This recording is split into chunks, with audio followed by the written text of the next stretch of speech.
అవసరానికి వాడుకొని త్రోసివేసే మనుషుల ప్రేమ, లోక ప్రేమనే చదరంగంలో మిగిలిపోతినే ఒంటరిగా. మమ్మీ, ఓహో బాబీ అవుతున్నావా? మళ్ళీ అక్కడికేనా? అవునమ్మీ. నీకు చెప్తే అర్థం కదా, వాళ్ళు ఆడుకొని వదిలేసే మనుషులు.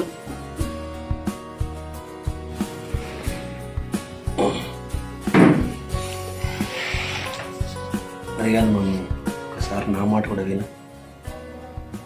వారు వేషధారులని తెలుసు, వారు లోకాన్ని ప్రేమిస్తున్నారని తెలుసు,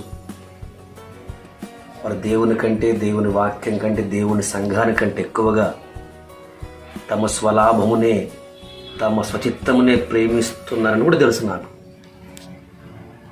వారు నన్ను మాత్రమే కాదు, నన్ను, సంఘాన్ని, దేవుణ్ణి కూడా వాడుకొని వదిలేయాలన్న ఆలోచనలో ఉన్నారని, ఆ మనసు కలిగి ఉన్నారని కూడా తెలుసు. కానీ వారి మనసు కంటే, వారి ఆలోచనల కంటే, వారి అభిప్రాయాల కంటే కూడా దేవుని యొక్క వాక్యం శక్తి గలది, ఆయన ఆత్మ బలం గలది, సంగమిక ప్రార్థన బలం గలది. అలాంటి వారి ఖచ్చితంగా మారుస్తుంది అని యొక్క నా అభిప్రాయం.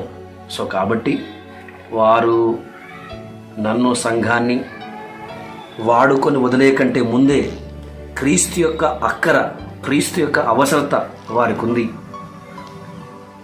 సంఘం యొక్క ప్రార్థన కానీ, దేవుని యొక్క వాక్య నడిపింపు కానీ, పరిశుద్ధాత్మతో కాపుదల లేకపోతే మేము ఎంత చేసినా, ఏం చేసినా నశించిపోతాం, నరకం వెళ్ళిపోతాం.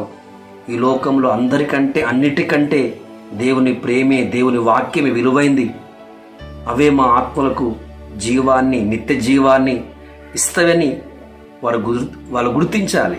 సో వారు గుర్తించాలంటే మనం వెళ్ళాలి, వారికి వాక్యాన్ని బోధించాలి, వారి కోసం ప్రార్థించాలి.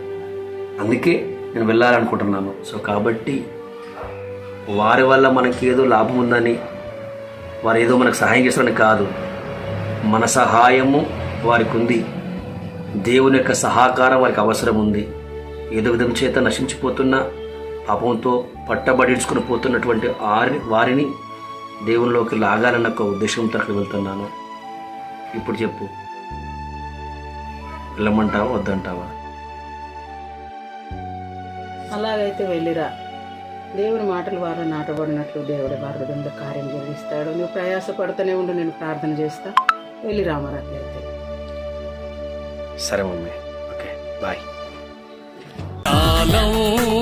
మారినా మనుషులే మారినా, నా యేసు ప్రేమ మారునా, నా యేసు ప్రేమ మారునా, మారదు.